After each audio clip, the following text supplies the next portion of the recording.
आशा है आप सब कुशल से हैं और लॉकडाउन के नियमों का भली भांति पालन कर रहे हैं। आज मैं डिस्क्रिमिनेशन पर बात करूंगी। आप लोगों के बहुत सारे क्वेश्चंस मिलते हैं, मैं कोशिश करती हूँ कि बातचीत में उन सब को इंक्लूड कर लूँ, तो अपने अकॉर्डिंगली देखते हैं। डिस्क्रिमिनेशन इन द सेंस भेदभाव, तो दुनिया में तो इसकी जड़ें बहुत पुरानी हैं। चाहे आप रंग भेद की बात करें, श्वेत अश्वेत, चाहे अप्रवासियों की, चाहे जातीय प्रांतीय हमलों के आधार पर, तो दुनिया में इसकी जड़ें बहुत गहरी हैं। लेकिन अभी हम भारतवर्ष से इसको जोड़ेंगे। 1933 में जर्मनी में एडोल्फ हिटलर ने एक नस्लीय साम्राज्य स्थापित किया। यहूदियों और नाजियों का खूनी संघर्ष, होलोकॉस्ट याद होगा आपको, बहुत बड़ा नरसंहार था। 60 लाख से ज्यादा यहूदी मारे गए। हिंसा कभी किसी का भला नहीं करती। आप नेल्सन मंडेला की बायोग्राफी देखेंगे, 27 बरस से ज्यादा वो जेल में रहे और दुनिया में तमाम लोगों ने इससे जुड़ा संघर्ष किया। मैं विषय पर आऊंगी। 19 अप्रैल को हमारे प्रधानमंत्री जी ने एक ट्वीट किया कि कोरोना धर्म, जाति, संप्रदाय इन सब से जुड़ा नहीं है, एक वायरस है, और लोगों से अपील की धार्मिक भावनाओं से इसे जोड़कर ना देखें। हालांकि पिछले महीने की 18 मार्च के जनता कर्फ्यू के आह्वान के बाद से देश में जिस तरह के हालात थे, हालांकि WHO ने भी इसको पैराडेमिक घोषित किया, वो तो किया, उसके बाद एक वार्निंग ये भी दिया कि ये वायरस है, कोई रिलीजियस सेंटिमेंट नहीं है। लेकिन क्यों प्रधानमंत्री को 19 अप्रैल को, एक महीना एक दिन बाद, पुनः ये ट्वीट करना पड़ा, जबकि एक महीना एक दिन से हमारी मेन स्ट्रीम मीडिया हमको लगातार ये मैसेज दे रही थी कि जैसे एनाफिलीज मच्छर से मलेरिया फैलता है, वैसे ही एक समुदाय विशेष से कोरोना फैलता है। कॉमन आदमी में ये परसेप्शन को बिठाए जाने की पुरजोर एक कोशिश थी। प्रधानमंत्री जी के ट्वीट के बाद ये होता है कि इस्लामिक जो गल्फ कंट्रीज हैं, वहां की प्रिंसेस का एक घटना को 4-5 दिन हो चुका है, समय के अभाव में बात नहीं हो पाई। यूएई की प्रिंसेस ने एक ट्वीट, जो यहाँ पर हमारे कंट्री में जो हालात चल रहे हैं, जिस तरह का एक सांप्रदायिक भेदभाव का जो माहौल है, उसको देखते हुए बीजेपी के एक सांसद हैं तेजस्वी सूर्या, उन्होंने अमीराट्स की वुमेन के लिए एक ऑर्गेज्म से रिलेटेड एक बहुत ही वल्गर और वाहियात ट्वीट 5 बरस पहले किया था। 2015 के उस ट्वीट को संज्ञान में लेते हुए और भी यूएई की इन्फ्लुएंशियल जो उनकी शाही परिवार है, उन्होंने उसमें दखल देते हुए उस पर कुछ एक्शन लेने की प्रधानमंत्री जी से मांग की। इसमें जो हमारे एम्बेसडर हैं एमिरेट्स के, पवन कपूर जी, उनका भी एक स्टेटमेंट आया। पहले प्रधानमंत्री जी ने लिंक्डइन प्रोफाइल पर ये बात लिखी थी। शायद उन्हें लगा हो कि कभी भी उन्होंने अपने समर्थकों को, चाहे गौरी लंकेश का मर्डर रहा हो, चाहे कालबुर्गे, चाहे दाभोलकर, चाहे पंसारे, चाहे देश में जो भी हालात रहे हों, चाहे डिबेट टुकड़े टुकड़े गैंग पर हुआ हो, चाहे शाहीन बाग पर हुआ हो, चाहे एनआरसी पे हुआ हो, चाहे सीएए पे हुआ हो, चाहे पालघर पे हुआ हो, कभी प्राइम मिनिस्टर का कोई ऐसा स्टेटमेंट आया नहीं। हमेशा मेजॉरिटी वर्सेस माइनॉरिटी जैसा रहा तो ये स्टेटमेंट। लेकिन खैर, दबाव का स्तर जो भी था, श्रीमान एम्बेसडर पवन कपूर जी के बाद प्रधानमंत्री जी का ये ट्वीट पर भी ये एक्सप्लेनेशन इस तरह का आया। अब जैसा कि होता है कि जो ऐसे ट्वीट्स करते हैं, वो तेजस्वी सूर्या सांसद हैं, या वो बबीता फोगाट हैं, या वो रंगोली चंदेल हैं, या वो साध्वी प्रज्ञा हैं, जो भी लोग ऐसा माइंडसेट रखते हैं वो स्पाइनलेस ही होते हैं। क्योंकि पब्लिक प्लेटफॉर्म्स में आप पॉइजनस हो रहे हैं, तो आपको ये समझना चाहिए कि आप जब जमीन पे उतरेंगे तब कैसा होगा। खैर, उन्होंने माफी मांग ली, लेकिन घटनाएं थमने का नाम नहीं ले रही थी। कुछ चैनल्स पे यूएई की प्रिंसेस ने जब वो जुड़ी तो उन्होंने कहा भी कि we consider Indians as humble, generous and grounded. हम भारतीय लोगों को बहुत ग्राउंडेड, और वो हमारी धरती पर काम करते हैं, बदले में उन्हें उसका पैसा और उनका वाजिब सम्मान भी मिलता है। तो क्या आप हमारी देश की महिलाओं को इस तरह से मतलब इतना गैर वाजिब स्टेटमेंट, या जो भी आपके कंट्री, बहुत उन्होंने हम्बल और बहुत पोलाइट वर्ड्स में अपनी बात को कहा। जो ऑर्गेनाइजेशन ऑफ इस्लामिक कंट्रीज है, 57 देश हैं, उन्होंने एक संयुक्त दबाव बनाया। प्रधानमंत्री जी ने ट्विटर पर भी लिखा, तेजस्वी सूर्या जी ने माफी भी मांगी, और ऑर्गेनाइजेशन ऑफ इस्लामिक कंट्रीज के अलावा permanent human rights commission, international human rights जो कमीशन है, उसने भी इस विषय पर दबाव बनाया। प्रिंसेस का कहना सही था, 60 बिलियन करीब खाड़ी देशों से 120 बिलियन करीब ये आपके अरब देशों से भारत को मिलता है। और यूनाइटेड नेशंस का एक आंकड़ा मैंने देखा 18 का है, हालांकि वो तो 17 मिलियन हमारे लोग ओवरसीज में काम करते हैं। ये बहुत बड़ी डिजिट है, और वो 17 मिलियन किसी खास समुदाय के नहीं हैं। अब जैसे गल्फ कंट्रीज में मेनली कंस्ट्रक्शन, गैस और पेट्रोलियम का वर्क होता है, तो पेट्रोलियम के हमारे वहाँ काफ़ी यूनिवर्सिटीज़ हैं, और बहुत सारे लड़के जो हैं वो बीटेक पेट्रोलियम टेक्नोलॉजी करके गल्फ को बहुत अच्छे पैकेजेस पे ऑप्ट करते हैं। एक छोटा सा डेटा है, यूनाइटेड अरब एमिरेट्स में हमारे 34,25,144 लोग काम करते हैं। सऊदी में 25,94,949 लोग काम करते हैं। कुवैत में 10,29,861 लोग काम करते हैं। ओमान में 7,81,143, कतर में 7,45,775, बहरीन में 3,26,658। ऐसे ही पूरी दुनिया में हम लोग काम करते हैं। जैसे आपने अभी प्रवासी मजदूरों को आपने लॉकडाउन के दौरान सड़कों पर देखा, ऐसे ही बहुत सारे अप्रवासी भी पूरी दुनिया में भारत से काम करते हैं। अगर बांग्लादेश देश जैसे करीबी देश की भी हम बात करें तो 10,000 से ज़्यादा हमारे भारतीय साथी वहाँ की टेक्सटाइल इंडस्ट्री में काम करते हैं। तो जो एक जहर का माहौल हम अपने देश में, हम अपने चारों तरफ फैला रहे हैं। आप सब्जी वाले के ठेले पर बुलंदशहर में झंडा लगा सकते हैं। आप अहमदाबाद में दो जातियों के बीच के 1200 वार्ड का हॉस्पिटल है, 600 अलग धर्म का है, 600 अलग धर्म का है, तो आप ऐसा कर सकते हैं। लेकिन पूरी दुनिया के तौर पर जब हम देखते हैं तो जो ऑर्गेनाइजेशन ऑफ इस्लामिक कंट्रीज था और international permanent human rights commission था, उसके दबाव के अंतर्गत ऐसा स्टेटमेंट आया, और वो तेजस्वी सूर्या जी के बाद लगा कि चीज़ें नॉर्म आउट होंगी। अच्छा, दूसरा मैं अपने बच्चों का भी जिक्र करना चाहूँगी।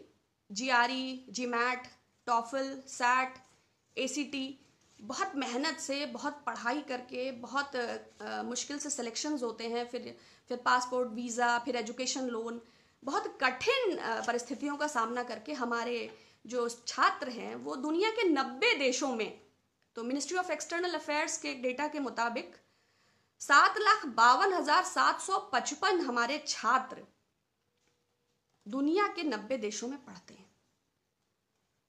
अच्छा, अब सोशल मीडिया के चलते दूरियां बहुत कम हो गई हैं। कोई भी होने वाली घटना ज़रा देर में दुनिया का सबक होती है। दुनिया हमें कैसे देख रही है और हमारे लोगों को कैसे कंसिडर कर रही है।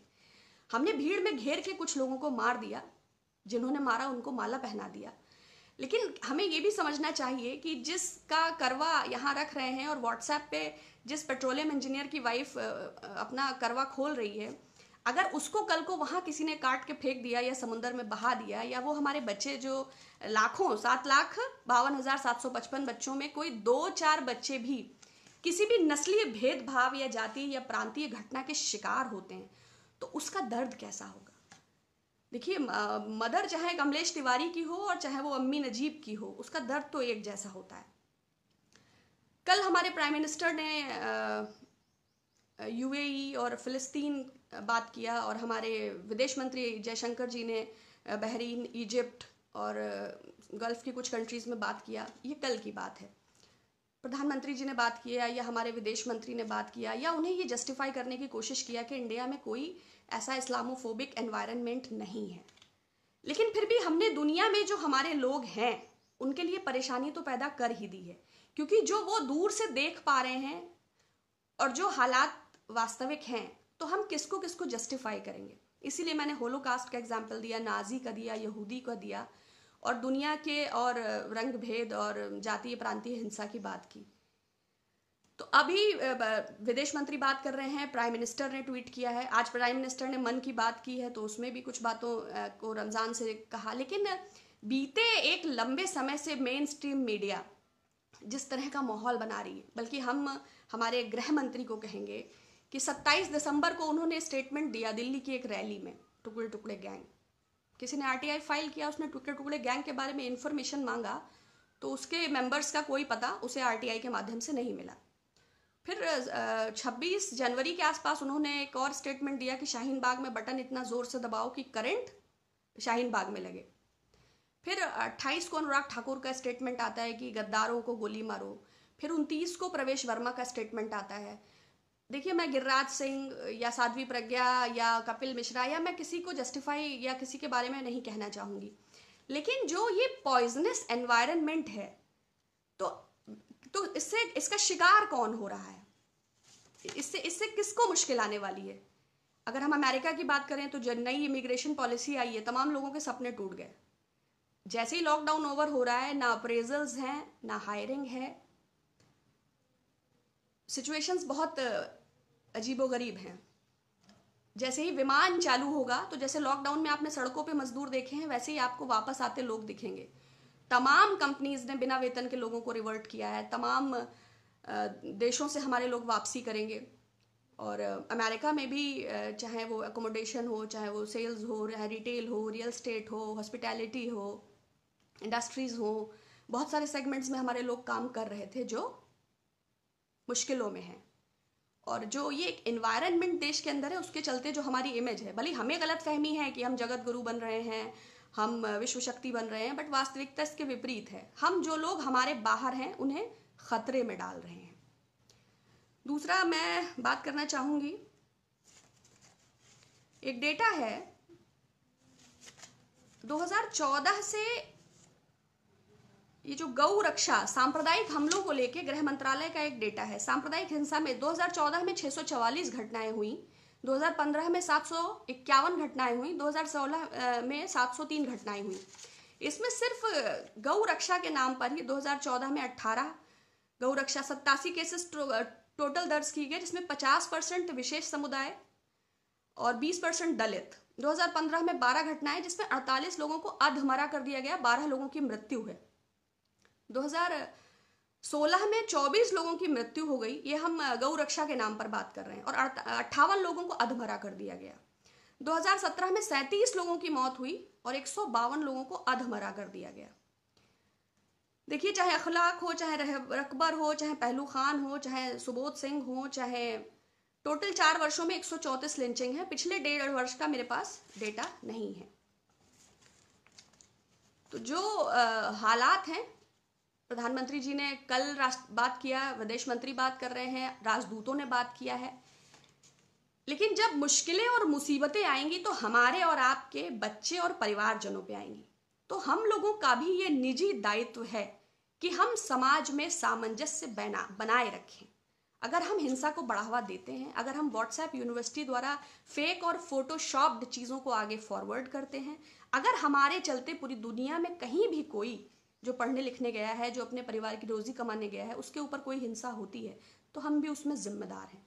तो हमें भी थोड़ा नैतिकता का परिचय देना चाहिए, ये मेरा अनुरोध है। दूसरा, क्योंकि आप अखबारों से या इलेक्ट्रॉनिक मीडिया से या नेशनल ब्रॉडकास्टिंग अथॉरिटी से किसी प्रकार के मानक की, किसी प्रकार के नियम की कोई अपेक्षा नहीं कर सकते हैं। तीसरा, मैं क्योंकि किसी की कोई अकाउंटेबिलिटी फिक्स नहीं है, एक टॉक्सिसिटी कैंपेन है जो चलता ही जा रहा है, जिसके रुकने का कोई सिलसिला ही नहीं है। जैसे आपने तबलीगी जमात को लेके मुझे भी बहुत क्वेश्चंस आए कि मैम आपने इस पर कुछ नहीं बोला, कुछ नहीं बोला। अभी जो 14 तारीख को हमारे प्राइम मिनिस्टर ने आह्वान किया, उस दिन we the people of India एक लाइन बोल के, उस दिन अम्बेडकर जी की जयंती भी थी, बट उन्होंने पूरा प्रियम्बल पढ़ने की भी ज़रूरत नहीं समझी। उन्होंने कहा कि हमने बहुत पहले थर्मल स्क्रीनिंग बिगिन कर दी थी। अगर उन्होंने बहुत पहले थर्मल स्क्रीनिंग बिगिन कर दी थी और दिल्ली में बैन था किसी प्रकार का आयोजन, तो फिर तबलीगी का आयोजन कैसे हुआ? अगर महाराष्ट्र में उसको परमिशन नहीं मिली तो वो दिल्ली में कैसे हुआ? अगर दिल्ली पुलिस गृह मंत्री के निर्देशन में कार्य करती है तो इसकी जिम्मेवारी किसको जाती है? और किसी मीडिया चैनल ने इस बात को क्यों नहीं उठाया? तो बहुत सारे सवाल हैं। तीसरी चीज मैं बात करना चाहूंगी,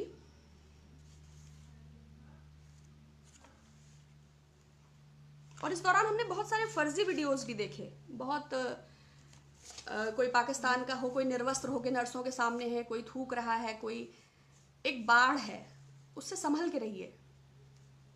हमें अपना देश बेहतर बनाना है और अपने लोगों को पूरी दुनिया में सुरक्षित रखना है। दूसरा मैं बात करना चाहती हूँ, ये प्रधानमंत्री से मुझे कहना था। दूसरा, मैं उत्तर प्रदेश के मुख्यमंत्री जी से एक बात कहना चाहती हूँ। कल परशुराम जयंती जी के अवसर पर एटा में एक ब्राह्मण परिवार के 5 लोगों की नृशंस हत्या होती। वैसे तो 100 दिन लॉकडाउन है और सब कुछ लॉक है, लेकिन हत्याएं लॉक नहीं है, क्योंकि सिर्फ लॉकडाउन के दौरान पुलिस रजिस्टर में दर्ज होने वाली हत्याओं की संख्या 100 से ज्यादा है। विगत 2.5 वर्षों का जब हम मुख्यमंत्री योगी आदित्यनाथ जी का कार्यकाल देखते हैं तो द प्रिंट की एक रिपोर्ट के हिसाब से, वैसे उन पर क्षत्रियवाद का आरोप लगता रहा है, किंतु ब्राह्मणों पर जो जिस प्रकार के अत्याचार हुए हैं, कुछ हैं मेरे पास। एक तो कमलेश तिवारी हत्याकांड आपको याद होगा। अखिलेश यादव जी की सरकार में उन्हें 15 सुरक्षा गार्ड मुहैया थे और योगी जी की सरकार में उनके पास 2 गार्ड थे। विवेक तिवारी हत्याकांड, झांसी में जगदीश उडैना, ये आपको याद होगा, जिंदा जला दिए गए थे। 26 जून 17 रायबरेली में 5 लोगों की नृशंस हत्या। 19 अक्टूबर लॉयर मुकेश शर्मा की हत्या। 9 अक्टूबर आदित्य नारायण तिवारी, बस्ती के ये। उसके अलावा आनंद स्वरूप मिश्रा, अधिवक्ता विजय शंकर तिवारी एवं शिशिर त्रिपाठी, भजन गायक अमन पाठक, पत्रकार रमेश मिश्रा। तो ब्राह्मणों पर ये लगातार जो हमले, बल्कि लोग द प्रिंट की रिपोर्ट में ये भी था कि चिन्मयानंद और सेंगर सरकार को, योगी सरकार को इन दोनों अपराधियों को बचाने का श्रेय जाता है और इनके क्षत्रिय कनेक्शन के चलते इनको बचाया गया। अगर लोगों में ऐसी बात है तो ये बहुत ही शर्म की बात है। योगी आदित्यनाथ जी का जो 2.5 बरस का इकबाल है, उस पर श्रीमती ईरानी जी ने कहा था कि उत्तर प्रदेश की कानून व्यवस्था दुनिया में सबसे बेहतर, और एक प्रतिष्ठित अखबार ने इसको हेडलाइन भी बनाया था। अब ईरानी जी कहाँ हैं और वो उस अखबार ने किस आधार पर बनाया था, लेकिन मेरा माननीय मुख्यमंत्री जी से अनुरोध है कि घटना चाहे अभी गोरखपुर में जो पंडित जी हनुमान मंदिर के कोयल दास, या टांडा में मजदूर वो रिजवान जिसकी पुलिस उत्पीड़न से हत्या हुई, या वो हमीरपुर का कुम्हार जिसके परिवार के साथ ज्यादती हुई, तो उत्तर प्रदेश की योगी आदित्यनाथ सरकार को अपराध एवं कानून व्यवस्था पर एक श्वेत पत्र लाना चाहिए, क्योंकि लोगों में आक्रोश है, ये उचित नहीं है। तीसरा, मैं एक दलितों एवं आदिवासियों के विषय में भी जरूर कहना चाहूंगी। सिर्फ 2015 का डेटा लें तो 38,000 मुकदमे करीब दर्ज किए गए। मुजफ्फरनगर के दंगा पीड़ितों के मुकदमे वापस ले लिए गए, लेकिन Chandrashekhar Ravan national security act में जेल के अंदर है। जाति सूचक आवाज लगाइए, जाति सूचक विशेषणों का इस्तेमाल करिए, उन पर हिंसा हो तो उस पर कार्यवाही ना हो। आदिवासियों की मुर्गियां उठा लीजिए, बकरियां चुरा लीजिए, मजूरी मत दीजिए, अत्याचार बढ़ाइए। जो 70 वर्षों में हमने जो व्यवस्था पैदा की थी, इसलिए तो नहीं। अगर सांप्रदायिकता और अराजकता की हर तबके में ये स्थिति है तो खतरे में कौन है? बहुसंख्यक, अल्पसंख्यक या फिर हिंदुस्तान?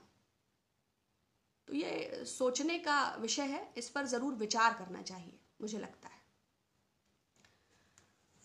और ये एक पहलू है भारत का, ये एक पहलू है जहां किसानों का भुगतान नहीं होता, जहां संक्रमण की जांच नहीं हो रही है, जहां पीपीई किट्स नहीं है, जहां राशन की लाइनों में लोग लगे हैं, जहां सड़कों पे लोग भटक रहे हैं। ये एक पहलू है। एक दूसरा पहलू भी है कि प्रधानमंत्री जी की विदेश यात्राओं पे 2443 करोड़ रुपए खर्च हुआ, मतलब 2430 करोड़ रुपए टोटल खर्चा है ये प्रधानमंत्री जी इस वक्त वैसे ही बहुत स्ट्रेस्ड होंगे, क्योंकि देश में लॉकडाउन है और विदेशों की सीमाएं सील हो गई हैं। इतने बरस तक लगातार उन्हें हिंदुस्तान में रहने की आदत भी नहीं है। दूसरा, भारत सरकार, जो हमारी भारतीय जनता पार्टी की सरकार है, उसके विज्ञापन का 4443 करोड़ रुपए। तो आप समझ लीजिए कि एक भारत वो है। ऑक्सफैम इंडिया का एक सर्वे है जिसके मुताबिक देश की कुल संपत्ति का 58% 1% लोगों के पास है। ऑक्सफैम इंडिया का एक और सर्वे है जिसके मुताबिक 2017 का यह डेटा है कि उन 1% लोगों में जिनके पास भारत की कुल 58% संपत्ति है, उन 1% लोगों की 2017 में 20.9 लाख करोड़ की संपत्ति में इजाफा हुआ है।